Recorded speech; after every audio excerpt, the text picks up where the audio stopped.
en trasplante hepático. A continuación, muchas gracias. Muchísimas gracias. Primero agradecer al presidente de la SED, Valentín Cuervas, y también a ustedes, a las moderadoras, la doctora Valentina Sampayo, por invitarme a dar esta conferencia sobre trasplante hepático en pacientes infectados por el VIH, que hago muy gustoso en nombre de todos los investigadores españoles de trasplante hepático en VIH. Yo trabajo en el Hospital Clínico de Barcelona y para que vean un poco cuál es la figura actual de la infección por el VIH, pues como pueden ver en esta diapositiva, estamos en estos momentos tratando con medicamentos antirretrovirales más de 5.000 pacientes en los hospitales de días. Una tercera parte están coinfectados o una cuarta parte por el virus C. Afortunadamente, el 80% de ellos están curados, tienen el virus C erradicado, pero aún así la enfermedad hepática terminal y en particular, sobre todo, el hepatocarcinoma continúa siendo una causa importante de muerte en este colectivo. Nosotros comenzamos el programa de trasplante de órgano sólido en nuestro hospital, pues ahora hace 20 años. Y ahora pueden ver en esta diapositiva a todas las personas que están participando en los distintos tipos de trasplante y en el caso del trasplante hepático pues jugó un papel muy importante el doctor Antonio Rimola y el doctor García Valdecasas.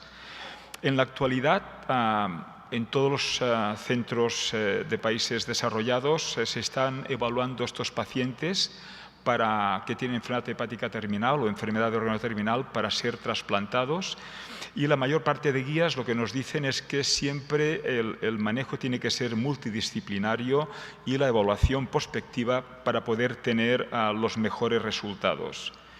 Esta es la actividad en mi institución. Nosotros hemos efectuado casi 60 trasplantes de órgano sólido en pacientes infectados por el VIH. En la actualidad, en los últimos 4 o 5 años, estamos haciendo de 2 a 3 trasplantes por año. Y en el caso del trasplante hepático, les puedo decir que la indicación de trasplante en los últimos 10 casos, 9, fue por un hepatocarcinoma en pacientes que estaban curados ya del virus de la hepatitis C. Globalmente, la supervivencia a los 5 años de nuestra cohorte de todos estos tipos de trasplante de órganos sólidos es muy buena porque es del 85%. En los próximos 25 minutos me gustaría discutir con ustedes estos puntos de mi presentación. Con respecto a las indicaciones que dependen del VIH, la verdad es que no han cambiado en el tiempo y estas indicaciones que se utilizaron con sentido común funcionan muy bien porque después del trasplante estos pacientes no tienen rebote de la carga viral del VIH, no tienen infecciones oportunistas ni tienen neoplasias, ¿no? En general, en todos los países occidentales se aceptan pacientes que no hayan tenido criterios de SIDA o si han tenido alguna infección oportunista, pues que ésta sea prevenible y tratable. La cifra de CD4 se mueve por encima de 100 en los pacientes con trasplante hepático y por encima de 200 en los pacientes con otros tipos de trasplante de órgano sólido. Y lo que sí es importante es que la viremia por el VIH sea siempre suprimida con el tratamiento antirretroviral. De hecho, en las guías actuales de la Sociedad Europea de SIDA, el trasplante de órgano sólido forma parte, es una indicación para la enfermedad de órgano terminal de todos estos pacientes y tiene que formar del cuidado clínico rutinario de los mismos. En el caso del trasplante hepático, ¿cuál ha sido su historia, la evolución en los últimos 20 años? Pues en nuestro país, la cohorte FIPSE, en la que participan muchos investigadores que están aquí en la sala, pues nos ha dado muchísimas respuestas.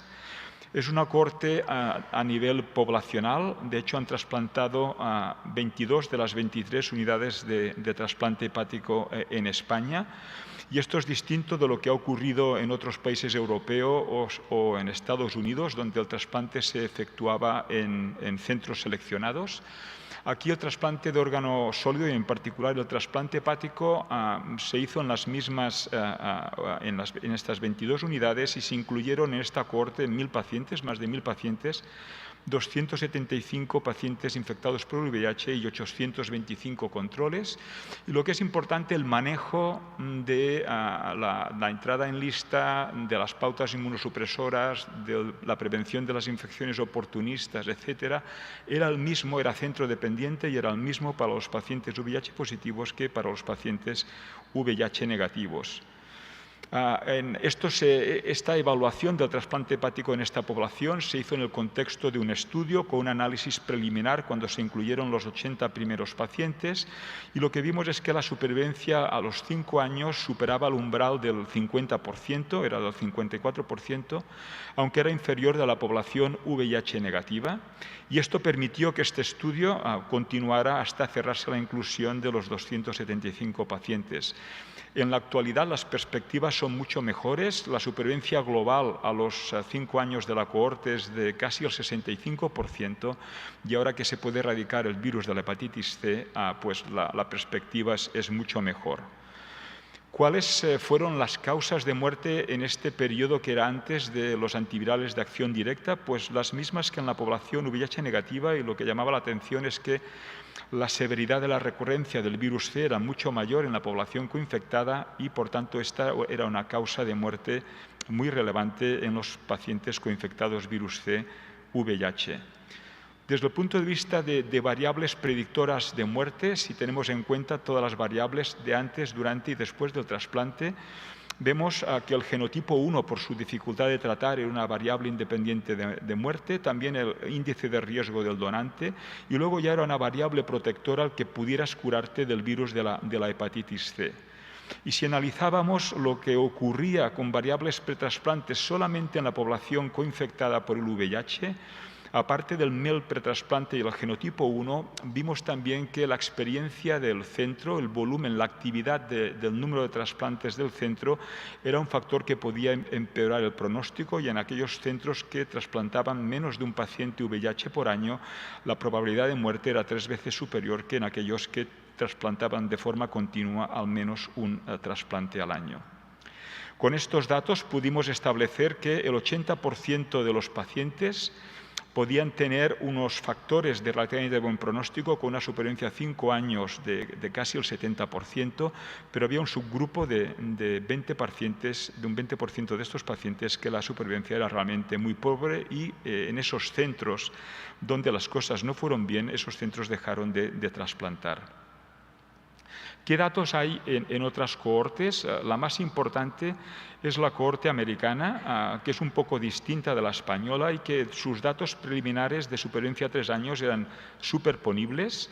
La diferencia de esta cohorte es que ellos utilizaron también donantes virus C positivos e incluyeron también el trasplante combinado de hígado y riñón, y realmente estos dos tipos de pacientes, los que recibieron donantes virus C positivos en la época previa a los nuevos antivirales de acción directa y el trasplante doble, eran los dos factores predictores de muerte más potentes, y de hecho se dejaron de utilizar donantes virus C positivos y de recomendar el trasplante doble en la cohorte americana. En nuestra cohorte española no se utilizaron donantes virus C positivos y no se hizo ningún trasplante doble. Si miramos qué ocurre a 5 años en otras cohortes europeas, lo que podemos ver en la era previa a los antivirales de acción directa es que la supervivencia a 5 años oscilaba entre un 50 y 60%, y que, aunque era menor que en la población VIH negativa, era aceptable para poder mantener esta indicación. ¿Qué ocurre con el virus de la hepatitis B? El virus de la hepatitis B también es la segunda indicación de trasplante en la población VIH positiva. Las series son mucho más pequeñas, pero los datos que tenemos son buenos. En esta serie ya un poco antigua, francesa, de 13 casos, después de una mediana de seguimiento de 3 años, todos los pacientes estaban vivos y con una función hepática normal. Y en esta serie de casos y controles americanos, también con números relativamente pequeños de casos, la supervivencia a 5 años también era similar en las dos cohortes, y por tanto estos pacientes pues, se pueden trasplantar. Otro tema muy importante y que ahora es creciente es si el trasplante hepático se puede efectuar en los pacientes infectados por VIH con cáncer de hígado, con carcinoma hepatocelular. hasta los datos de la cohorte española, la información era muy limitada y contradictoria, con poco seguimiento. Había una cohorte italiana y otra francesa con datos contradictorios. En un caso la tasa de recidivas post-trasplante era mucho más alta que en la población VIH negativa y en la otra era igual, pero había una mayor mortalidad. Este estudio español nos permitió poder responder a esta pregunta y se pudo incluir a 74 pacientes infectados por el VIH con cáncer de hígado que reunía los criterios de Milán, con 222 pacientes VIH negativos. Y como pueden ver, a 5 años la tasa de recurrencia del cáncer de hígado era la misma en la población VIH negativa que positiva, un 20%, y de hecho solamente la invasión microvascular era el único factor predictor asociado a recidiva y no la infección por el VIH. Y la supervivencia después del diagnóstico del cáncer de hígado también era la misma en las dos poblaciones, y en la actualidad, ya digo, esta es la principal indicación hoy en día de trasplante hepático en nuestro país. El trasplante hepático es realmente eficaz en esta población. Otro tema que nos hemos comenzado a replantear es el tema del retrasplante hepático en estos pacientes. Realmente también existía muy poca información cuando efectuamos el primer estudio. Estos son los datos españoles. Pudimos analizar la supervivencia a 3 años de una cohorte de pocos pacientes, 14 retrasplantes VIH positivos, con respecto a una serie de una cohorte de pacientes VIH negativos, y como pueden ver, la supervivencia a 3 años era de casi un 20% menor, y esto era bastante decepcionante en este momento. Pero si analizábamos qué es lo que ocurría en el momento en el retrasplante, en base a si había un virus C activo o no, podemos ver que podíamos diferenciar dos poblaciones. Cuando el virus C en el momento del retrasplante era negativo o la etiología era distinta del virus C, la supervivencia a 3 años era la misma, era de casi el 80%, y en cambio el problema se planteaba cuando el paciente tenía un virus C positivo. Fíjense que la supervivencia era mucho peor, y de hecho tendría sentido el no retrasplantar a estos pacientes si tenían una enfermedad activa por el virus de la hepatitis C. Recuerdo que los editores del American Journal of Transplantation, como esto tenía una implicación importante, nos recomendaron hacer un estudio, ampliar el número de casos con un estudio internacional, que es lo que hicimos. Incluimos 600 trasplantes hepáticos en esta población VIH positiva, de los cuales un 6%, 37, precisaron un retrasplante. Y como pueden ver, los datos globales a 5 años eran muy parecidos, 50% de supervivencia, pero la clave es que tuvieran un virus C activo o no. Cuando este era negativo, la supervivencia a 5 años era excelente, del 80%, pero en los pacientes con un virus C activo era solo un 40%, y en ese momento pues, se decidió no retrasplantar a estos pacientes. Creo que ahora esta indicación se debe revalorar con los nuevos antivirales de acción directa, y hay que hacer un estudio prospectivo para poder ver si esto puede revertir. La hipótesis de trabajo es que sí. ¿Qué tenemos para el tratamiento del virus C? Pues claramente hay dos etapas: la etapa en la que nos movíamos con interferón pegilado y ribavirina, y la etapa con los nuevos antivirales de acción directa. En la etapa con interferón pegilado y ribavirina los resultados eran decepcionantes. Estos son datos de la cohorte americana: 10% de curación de SVR en pacientes con genotipo 1. Esta es la cohorte española. Fíjense que los resultados son clavados: 10% de curación en los pacientes coinfectados, algo mayor en los monoinfectados, un 33%, y para genotipo 4 los resultados eran muy malos, y de hecho esto planteó que para algunos centros no trasplantaran genotipos 1. La buena noticia ya de este estudio es que si conseguíamos curar, erradicar el virus de la hepatitis C, la supervivencia post-trasplante era muy buena. A la izquierda tienen lo que ocurre en la población monoinfectada, a la derecha la coinfectada. Fíjense que en la población coinfectada la supervivencia a 5 años era del 80%, 10 puntos menor que en la monoinfectada, pero así todo excelente, ¿no? Por tanto, las perspectivas actuales de curación de esta cohorte de los virus C, pues en esta población VIH positiva será mucho mejor.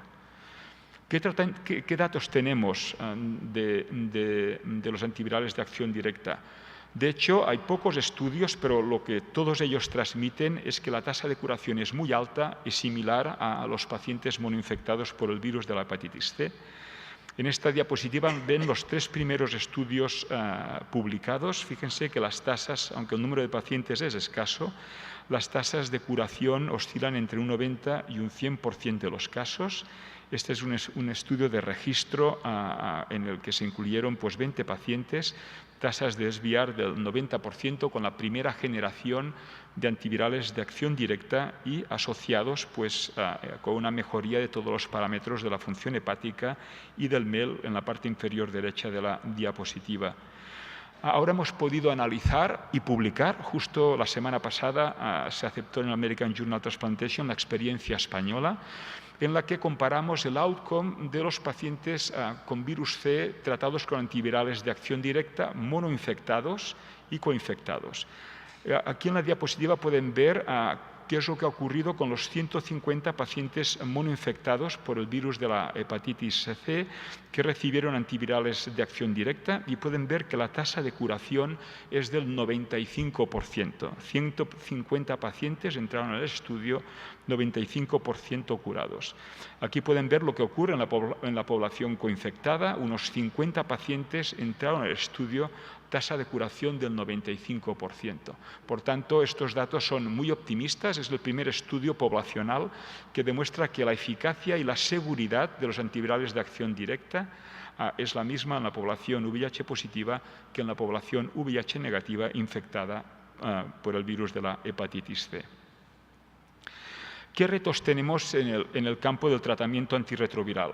Un punto clave es que esta población, los infectólogos, debemos asegurar que estos pacientes tengan un tratamiento antirretroviral eficaz, seguro y sin interacciones farmacocinéticas para que podamos optimizar el pronóstico del trasplante hepático en esta población.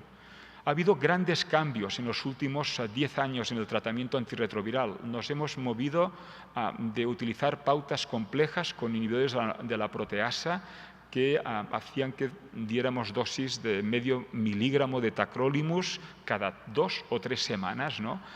O con pautas de análogos de no nucleósidos que hacían que debiéramos aumentar las dosis de los inmunosupresores para evitar el rechazo con efectos secundarios también importantes. Desde hace 3 años el panorama se ha aclarado. El tratamiento de elección para la infección por el VIH y en paralelo para los pacientes VIH trasplantados es utilizar pautas con los inhibidores de la integrasa del VIH que se dan con 2 análogos de nucleósidos.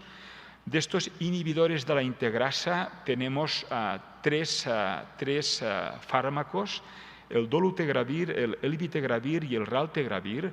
De estos, el que no utilizaremos nunca es el elvitegravir porque está potenciado con un medicamento que se llama cobicistat, es lo que tomaba antes los inhibidores de la proteasa que estaban potenciados con ritonavir y han demostrado, sobre todo en grandes estudios de cohortes de trasplante de riñón, que la utilización de estos potenciadores reducía la supervivencia del injerto en estos pacientes, ¿no? Por tanto, el objetivo es dar y desescalar a pautas con inhibidores de la integrasa.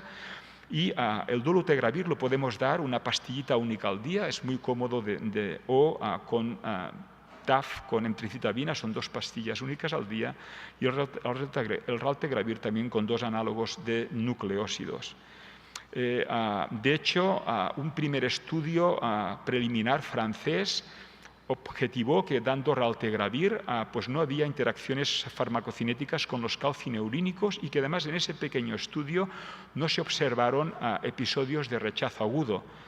Gracias a la cohorte española pudimos presentar este año que cuando utilizamos raltegravir como tratamiento antirretroviral, el riesgo de rechazo agudo a los 6 meses se reduce en un 50%.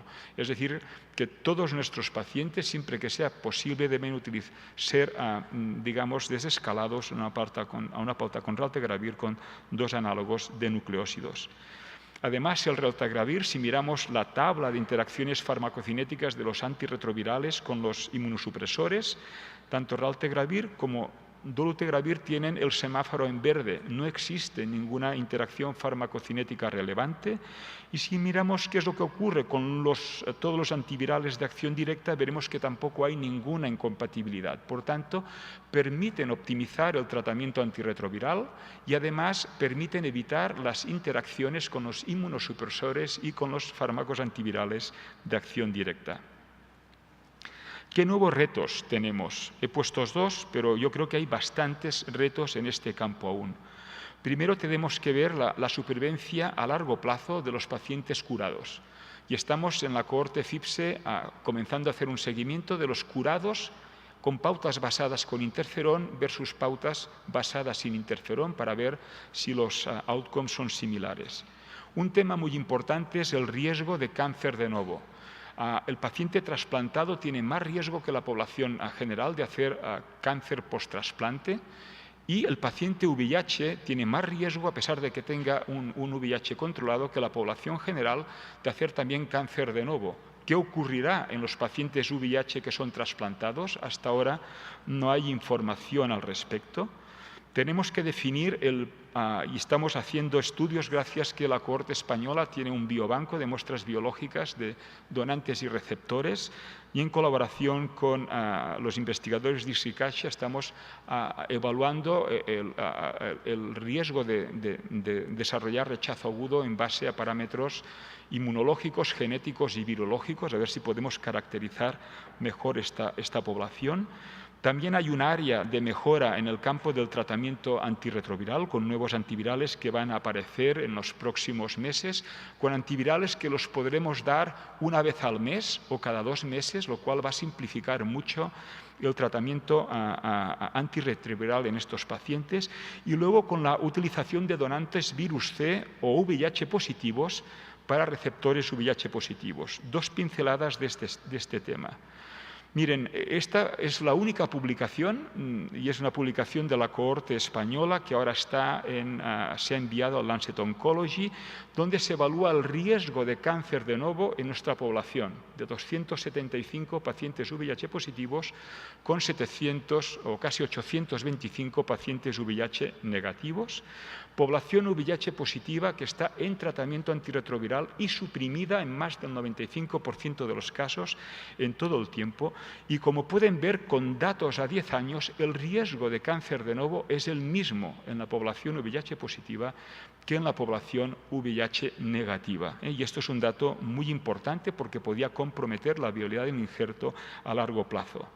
Además de que el riesgo es el mismo, si miramos cuál es el tipo de cáncer de nuevo que desarrollan, podemos ver que los distintos tipos de cánceres son los mismos en las dos poblaciones. No hay ninguna diferencia, como tampoco si el diagnóstico del cáncer de nuevo estaba en una fase avanzada o si eran cánceres que dependían de factores virales más relacionados con el VIH o no.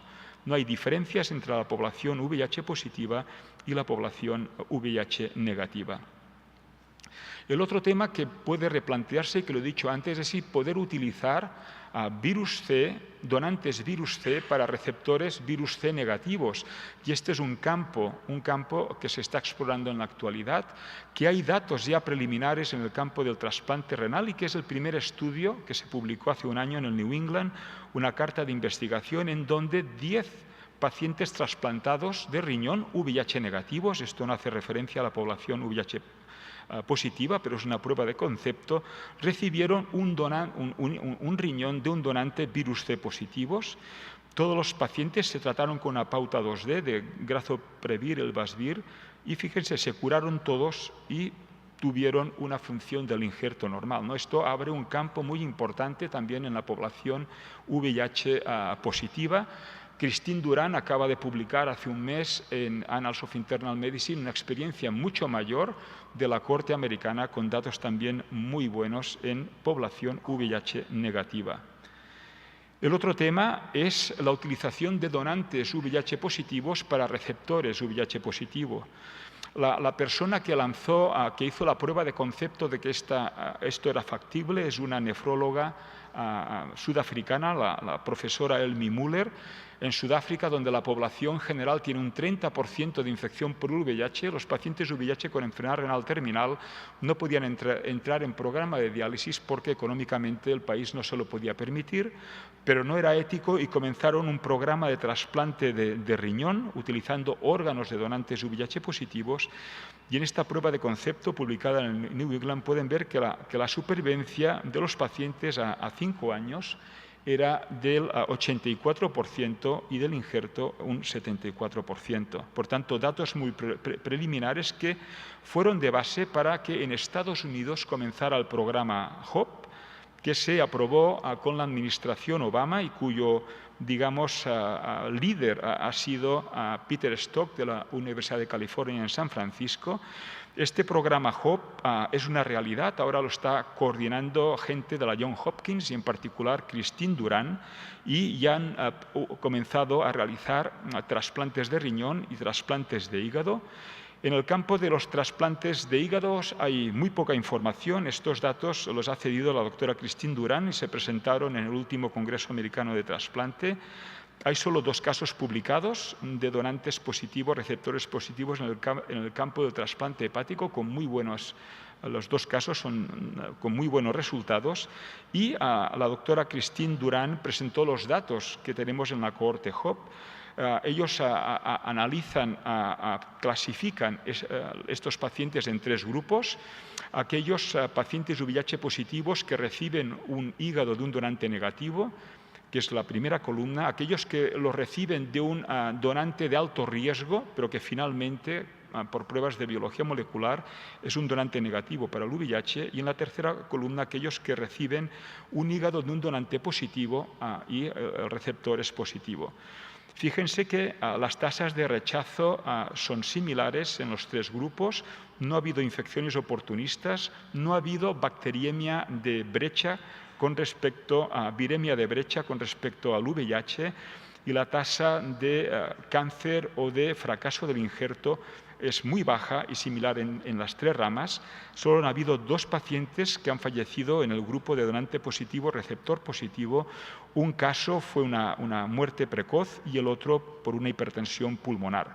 Son datos muy preliminares en un estudio que va en marcha, pero abre un campo para aumentar el pool de donantes y poder utilizar población VIH positiva para receptores VIH positivos.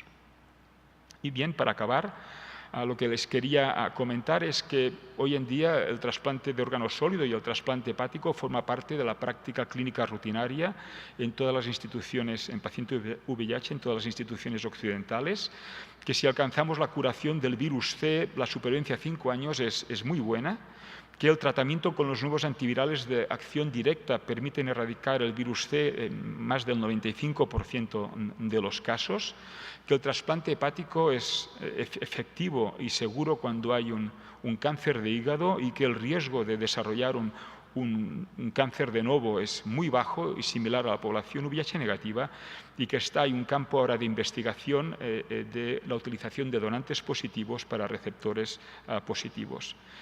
Y ya para acabar, como les he dicho al principio, he hecho esta presentación en nombre de todos los investigadores de la cohorte española de trasplante hepático en los pacientes infectados por el VIH. Quiero agradecer a algunas instituciones, en particular a la Fundación para la Investigación y Prevención del SIDA en España, FIPSE, por financiar el proyecto y por permitir que fuera una realidad. También a la Fundación SEINGE-SIDA y a la Organización Nacional del Trasplante. Y para acabar, a los 2 coordinadores de este estudio en el Hospital Clínico de Barcelona, el doctor Antonio Rimola y la doctora Asunción Moreno. Muchas gracias por su atención.